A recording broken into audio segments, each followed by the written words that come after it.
It's the Linemakers on Sporting News, presented by Jack Daniels.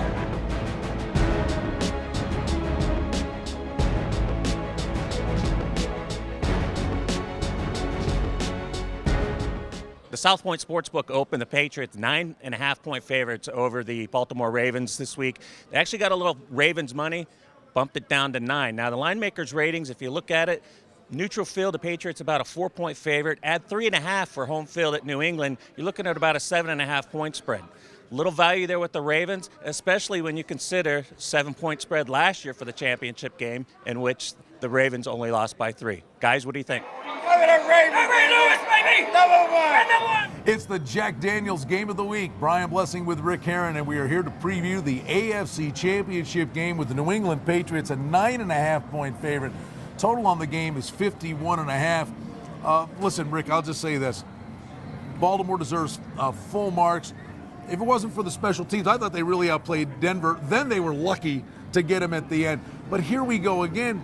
They beat Manning, getting 9.5. Now they know this team well, and they're getting the same point spread. It's a rematch. What's changed? Rematch of last year's championship game. It was 23-20 New England. Remember, that's the game that Lee Evans dropped the pass in the Cundiff missed the kick. Cundiff missed the field goal. Both of whom were no longer with Baltimore, by the way. Yeah. Plus, Baltimore beat them in Week 3, 31-30. They're a veteran, battle-tested football team, and even though defensively, they spent a lot of time on the field the last 2 weeks. I don't think it's going to affect them. No, and listen, Joe Flacco, he made the big throw at the end of the game, and this Ravens offense, don't forget that they were really beat up. This is a team that got healthy at the right time. Exactly. We've seen that every year, Brian. This Ravens team is 6-3 against the spread the last 5 years on the road in the playoffs. Joe Flacco is now 6-4 straight up in his career as a playoff quarterback. And I just think it's a huge number. I really do. There's no Gronkowski for New England. Woodhead's probably going to be out too, although Shane Vereen looked great the other day. They just have one guy step up after another. But Gronkowski's got to be a factor too. Well, listen, he's a point and a half in relation to the wagering line. But Kenny White brought up a great point. We were talking about this earlier in the day. The Patriots learned how to play without him.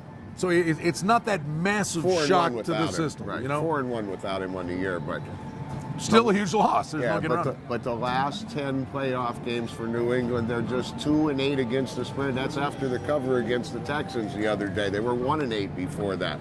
Sounds like we're both saddling up with the Ravens again. Yeah. What do you mean the total? I very seldom have an immediate opinion on a game, and this is one that I actually did. As soon as the number went up, I like the Ravens in the game. I just think it's too many points. I think it's coming right down to the wire again. And you know the public's going to go Patriots and the over. You said 23-20 last year. I got a funny feeling both defenses played pretty good in this game. It's tough to go against an over in Foxborough, but something tells me you might see a little better defense from both teams here. Initial lean towards the under, but like you said, it's real difficult for me to play under with New England on the field. Either way, all I'll say is we mentioned it last week, and last year it was the talk of the playoffs. No one mentioned it at all. The Harbaugh Brothers Super Bowl is still alive. Still a possibility. It's still out there. It's the Jack Daniels Game of the Week. It sends the Ravens to Foxborough to take on the New England Patriots.